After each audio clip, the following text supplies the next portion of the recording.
Hello, my name is Fred Ames, and I'm president of the Ames Memorial Hall Association Incorporated, also known as the Trustees. The reason we wanted to make this movie is that we often run into people who come by the hall and say, you know, I've lived in Easton for 10, 20, whatever years, and I've never been inside. So we want to take you inside and show you a little bit of the hall. And we also want to introduce you to some of our trustees. Some of them are your friends and neighbors. But first, let me talk about Ames. Ames, known as the broad-shouldered Ames by his friend Abraham Lincoln, is an Easton native and was born on Pond Street in 1804, and he died on Main Street in 1873. As a youth, he worked in the shovel works, and by 1840, at age 36, he was made a partner along with his brother Oliver Jr. and their father, Oliver Sr. He was elected to Congress in 1862, where he worked tirelessly to promote the completion of the Transcontinental Railroad. Oakes, along with his brother Oliver Jr., invested more than $2 million of their own money in the project. The road was completed in 1869. Easton residents can take great pride in the role that Shoveltown played in this important event in American history. Enough about the history, let's go inside. Oh, hello. How'd you get here ahead of me? Anyway, follow me. Now, this is the hallway, downstairs hallway. This is a photo of Oakes and his children. There's Oakes Ainger, there's the governor, and then over on the right is Frank Morton. But you can see Oakes was a pretty substantial looking guy. So let's continue on. This is called Hall B, or the gallery, and this is where most events take place, such as the farmers market, which is going on right now every Saturday. So let me introduce you to Brian Hoffman. Thank you, Fred. I'm Brian Hoffman. I'm pleased to be on the Board of Trustees of the Ames Memorial Hall, and it's great to have a moment to chat with you.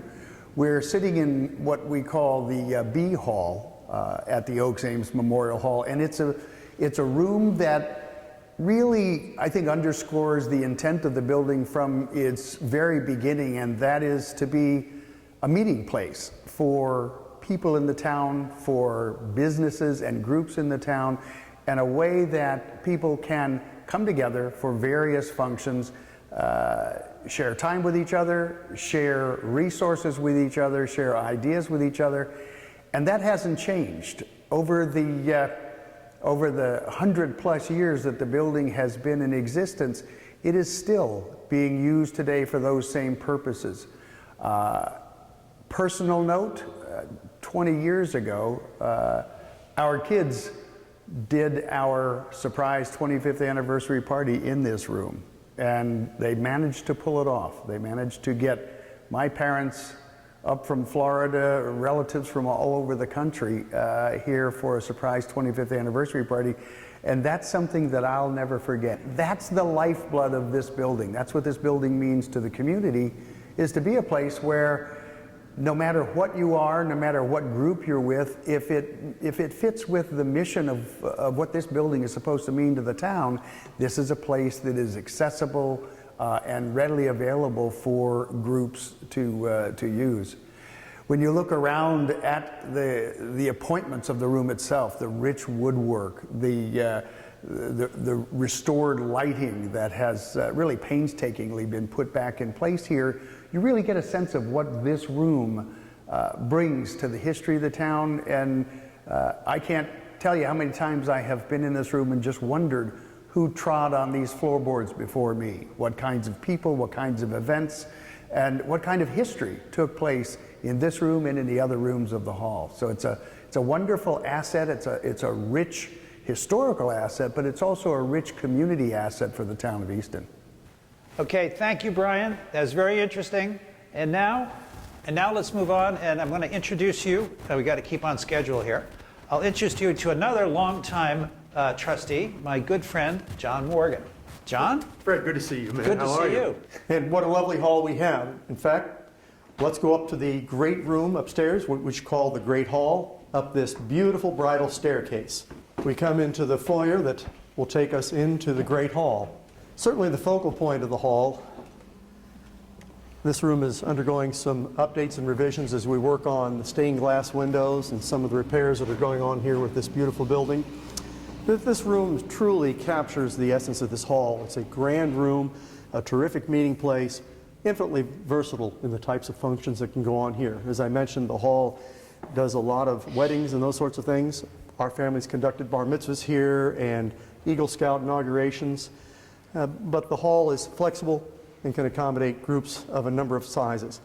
The stage is a theatrical quality stage, complete with lighting and curtains. It is a bit of an angle. We host many productions here, from classical musicians to folk artists, small bands to large bands. It is another great application of this building. And it has one of the most remarkable pianos in the state, I think. It is a full concert grand Steinway. In fact, as we look around this room, we'll see the beautiful stained glass that is put here. And in fact, it's under restoration right now. So friends, this is Easton's CPA funding at work. We are seeing the benefit of those dollars going to restore these beautiful windows to make sure that they are serving the purpose and intact for generations to come. And it's an icon. It's a property that is in need of repair. We're getting the help it needs, and is here to serve the community. We certainly want people to understand that this building in its many forms is available for rent. You can learn an awful lot about it by going to oaksamesmemorialhall.org. It is truly a hidden gem here on the South Shore. So we invite you to ask us questions, to learn more about what we have to offer, and we appreciate the support of our community. Now we're going to go and try and find another trustee. This is Dave Jacobsen, and I think we'll find him outside. Let's go this way, back outside.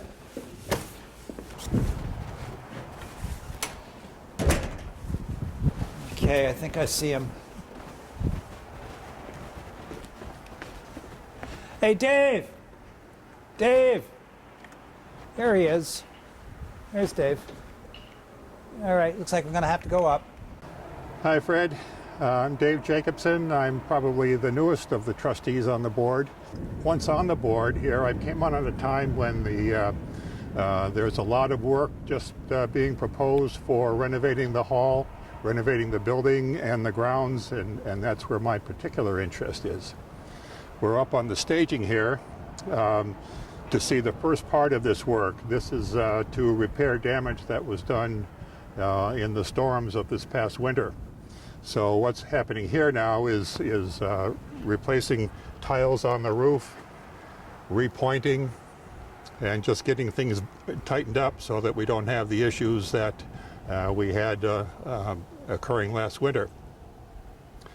Following this, there is a master plan that has been done recently for the hall, and the work on that will follow this subsequently. Major bits of work involving the hall itself and the grounds. So there's a great deal of work that's contemplated to be underway here shortly. Well, thanks, Dave. Glad to see that the work is progressing up there and you're keeping an eye on things. My name is Richard Connolly. I live 9 Briarwood Circle here in North Easton. My first memories of the hall was when I first moved to this area in 1982. I came driving down Main Street from Route 138, and as I came into town, this spectacular building was right in front of me, sitting up on this granite mound, and it was spectacular. And from that moment on, I knew that this would be the town that I would like to live in.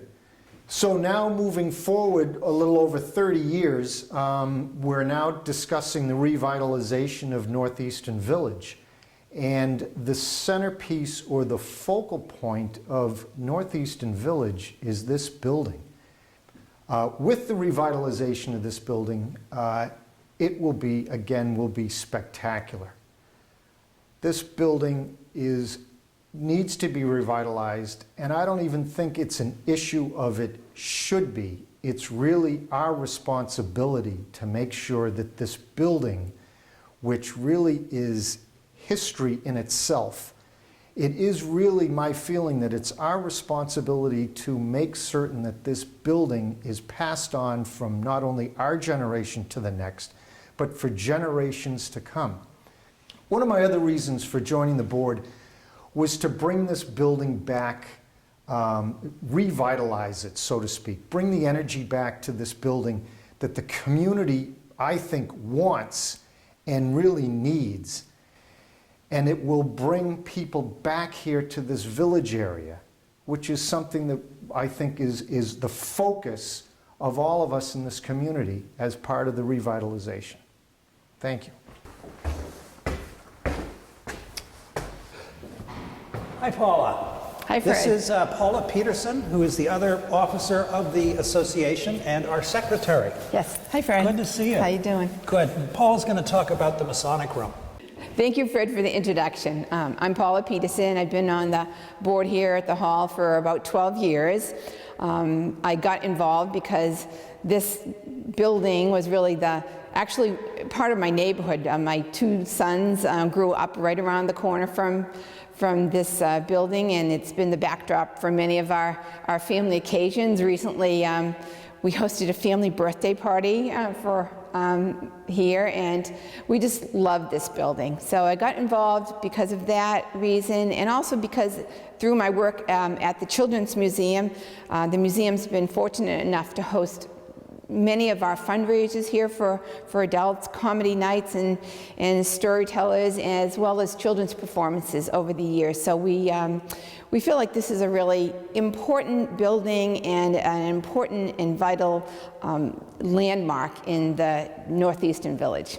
So I'm going to tell you a little bit about this room that I'm standing in. This was the meeting hall for the Paul Dean Lodge, the Masonic Lodge here in Easton. For many years they met here, I think from about 1881 to about 1960. And it's a room that not many people from the public have had a chance to come up here. So I'm always excited when I get a chance to look and be up in this room. There's a fabulous ceiling that is the original ceiling that was installed when the building was built, and it is really a remarkable ceiling. It has starry skies intersected by 8 acanthus columns and bordered by some maple leaf tendrils and a geranium leaf border.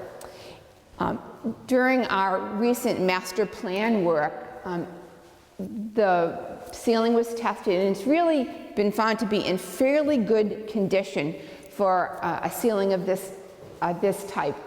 We're thrilled that we have it in such good shape, although it's going to need a little bit of work. There's also some Masonic symbols throughout the ceiling, and over on the corner of the wall there's the Eye of Providence, which is a really beautiful, unique Masonic feature.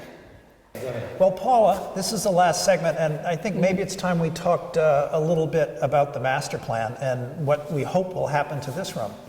Well, I was excited about this because the idea, the concept for this room would be that it would really become sort of a museum space with place to house any archival material that talked about the building, talked about the village of Northeastern, the usage of this particular room by the Masons. And I think that would be a lovely idea. I think people would be excited. I certainly would be. I mean, I know that scholars and architectural buffs from all around the country come to visit this building. So to have a place where we can really bring them and say, here's some in-depth material you could look. I hope you have really learned something about the hall, and I hope you'll come visit us. We have a lot of work ahead of us. We love to have people come and rent or use the facilities. And if you have any ideas, right? And I was going to say, and join the Friends of the Oaks Ames Hall, because that's a great way to get more information. It's a very small investment that will help support the ongoing efforts here. So we'd love to have you join. Yes, thank you. And again, a lot of our mission is really to help other organizations with space like the Children's Museum and others. So please come and help support us. Thank you. One thing, the architect was H.H. Richardson.